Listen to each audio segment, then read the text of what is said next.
लागा चुनरी में दाग के साथ काफी अरसे बाद आ रही है एक वुमेन ओरिएंटेड फिल्म। अब इस फिल्म के साथ एक बार फिर वुमेन ओरिएंटेड फिल्मों की वापसी होती है नहीं, ये कहना तो थोड़ा मुश्किल है। मगर हिंदी सिनेमा के इतिहास में कई ऐसे दौर आए जब फिल्मों में फीमेल कैरेक्टर्स का बोलबाला था, और ऐसी हीरोइंस की भी कोई कमी नहीं जिन्होंने अपना करियर बनाया स्ट्रॉन्ग वुमेन ओरिएंटेड कैरेक्टर्स करके। The Inside Story।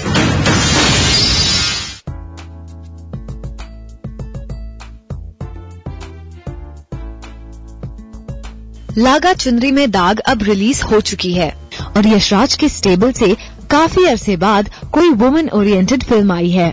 अब इसकी क्या वजह है कि चांदनी, लम्हे और सिलसिला जैसी फिल्में देने वाले यशराज फिल्म्स आजकल बहुत ज्यादा वुमेन ओरिएंटेड फिल्म्स नहीं बना रहे।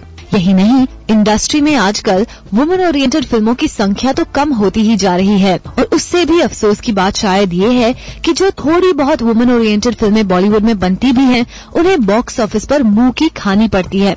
नतीजा ये कि दिन ब दिन हिंदी सिनेमा होता जा रहा है और भी मेल डोमिनेटेड। खैर, अब सबकी नजरें टिकी हैं लागा चुनरी में दाग पर। महिला प्रधान फिल्में बड़े पर्दे पर अपनी खास छाप नहीं छोड़ पाती।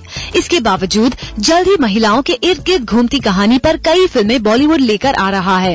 केतन मेहता ऐश्वर्या को लेकर रानी लक्ष्मीबाई नाम की एक पीरियड फिल्म बना रहे हैं, तो वहीं अपने नए प्रोडक्शन हाउस में सुष्मिता भी रानी लक्ष्मीबाई का एक वर्जन इंग्लिश में बनाकर इंटरनेशनल मार्केट की तरफ बढ़ रही है।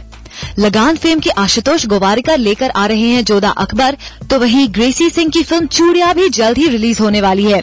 इसके अलावा मधुर भंडारकर फिल्म फैशन में कुछ राज खोलेंगे फैशन की दुनिया की। और धक धक गर्ल माधुरी फिर से दिल धड़काएंगी लोगों का अपनी नई फिल्म आजा नचले में, जो कि एक वुमेन ओरिएंटेड फिल्म होगी।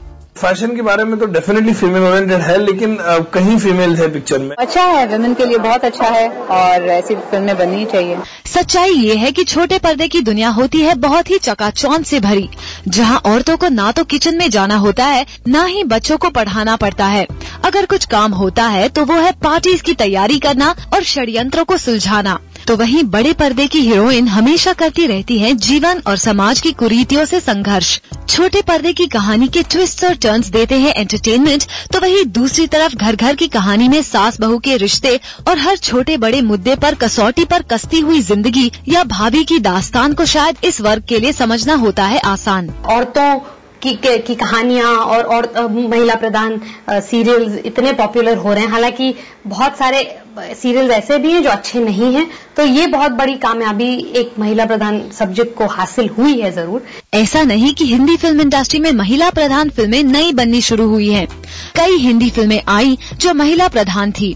60s और 70s की कुछ महिला प्रधान फिल्मों ने न सिर्फ बॉक्स ऑफिस पर धमाल किया, बल्कि उनके कैरेक्टर को आज भी याद किया जाता है। पर अगर हम पिछले साल और इस साल को मद्देनजर रखकर बात करें, तो अब तक कुल 8 फिल्में रिलीज हुई हैं, जिनमें फीमेल्स की सशक्त भूमिका थी।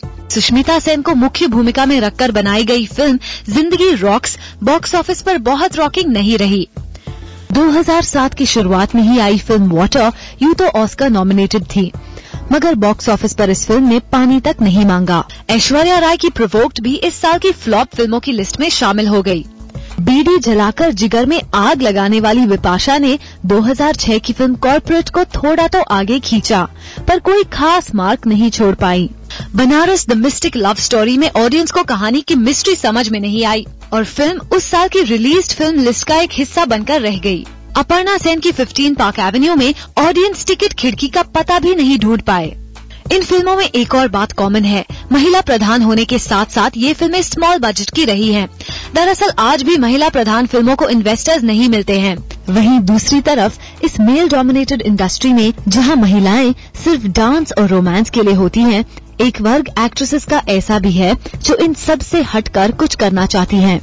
मेरे लिए as an actor that would be my greatest accomplishment. It would not be to work with big banners and big heroes और वाह वाह क्या फिल्में की थी। It would be to have a body of work down the line, you know, that people look at and they say, wow man, she was an actress. Producer को convince करना बहुत मुश्किल होता है। कहीं आज मैं लकी हूँ कि चांदनी बार चली तो उसके बाद में पेज 3 सत्ता कॉर्पोरेट जैसी फिल्म बना रहा हूँ, नहीं तो अगर वो शायद नहीं चलती तो मनीष को भी प्रोड्यूसर नहीं मिलता। ऐसी फिल्मों का टिकट खिड़की पर दम तोड़ने का एक कारण ये भी है कि स्मॉल स्क्रीन पॉकेट पर प्रेशर नहीं देती है, तो वहीं टिकट खिड़की की कमाई का जरिया है एक मेल पॉकेट, जिन्हें आज भी एक्शन और हीरोइक इमेज ज्यादा पसंद है।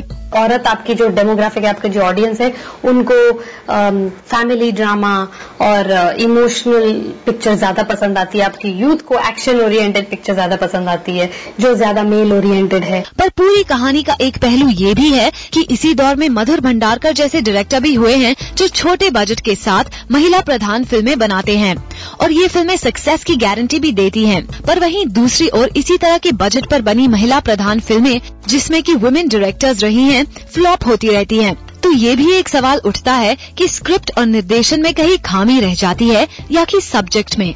प्रियंका, ज़ूम, मुंबई।